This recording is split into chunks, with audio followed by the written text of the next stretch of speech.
தமிழ்நாடு ஃபுல்லாவே நம்ம பார்த்தீங்கன்னா, இப்ப திருவள்ளூர் மாவட்டத்தில குற்றச்சம்பவங்கள் அதிகம் நடக்கக்கூடிய காரணம், சோழவரத்தின் கொலைக்கார கும்பலான இந்த டீம் தான். இந்த டீமுக்கு வந்து சோழவரத்தில வந்து மிகப்பெரிய அளவுல நெட்வொர்க் வச்சு ஆப்பரேட் பண்ணிட்டு இருக்காங்க. என்னன்னா, சோழவரத்தில ஆல்ரெடி ஏ பிளஸ் கேட்டகரியில இருக்கிற டிங்கர் செந்தில்குமார்ன்னு ஒருத்தர் இருக்கிறாரு. சேதுபதி இருக்காரு. இவங்க மேலலாம் பார்த்தீங்கன்னா, ஒரு 40, 50 வழக்குகள். எல்லாரும் பார்த்தீங்கன்னா, ஏ பிளஸ் கேட்டகரி. அந்த சோழவரம் அதாவது திருவள்ளூர் சோழவரம்னாலே ஒரு மர்மமா இருக்கு.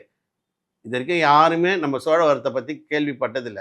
ஆனா நம்ம எடுத்தா இந்த கும்பல் எல்லாமே இருக்கு. நான் லாஸ்ட்டா சொன்ன மாரி தான்.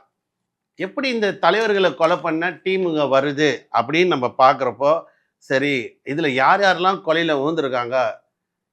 இங்கேருந்து சென்னையிலேருந்து ஒரு அதர் மாவட்டத்தில போய் கொலை பண்றாங்க பார்த்தா, இப்போ சென்னையில நடந்த ஒரு கொலை. அந்த மக்கள் ஆளும் அரசியல் ராஜேஷ் கொலையில நீங்க பாருங்க, திருநெல்வேலியிலேருந்து ஒரு 2 டீம் வந்திருக்கு. வைரமணின்னு ஒருத்தர் வந்திருக்காரு. அதேமாரி கும்பகோணத்தை சேர்ந்த ரமேஷ், ஸ்ரீநாத்ன்னு வந்திருக்காங்க.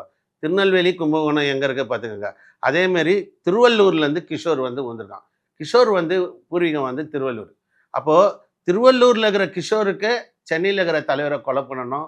கும்பகோணத்துல இருக்கிற ரமேஷ், ஸ்ரீநாத் எப்படி சென்னைக்கு வந்தாங்க? அப்ப என்னன்னா ஜெயில் வந்து இவங்களுக்கு வந்து ஒரு தலைவர் இவரை கொலை பண்ணனா ஒரு 50 லட்சத்துலேருந்து 1 கோடி வரைக்கும் ஒன்லி பேமெண்ட். அதாவது மற்ற ரவுடிஸ்லாம் எப்படி பார்த்தீங்கன்னா கஞ்சாலியோ இல்லை ஒரு போதிலே செய்வாங்க. இவனுங்களுக்கு பார்த்தீங்கன்னா எந்த கெட்ட பழக்கமும் இல்லை.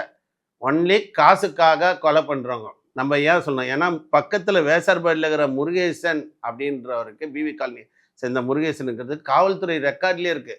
50 கேஸுக்கு மேலே இருக்குது. 50 கேஸ்லேயும் இந்த கூலிப்படிக்காக அல்ட்ராசிட்டி மீறி அவர் மேலே கம்ப்ளைண்ட் யார் போய் கொடுத்தாலும் போலீஸ் ஸ்டேஷன் வாசல்லையே வெட்டிய வரலாறு இருக்குது. போலீஸ் ஸ்டேஷன் வாசல்லையே கம்ப்ளைண்ட் பார்ட்டியை வெட்டியிருக்காரு.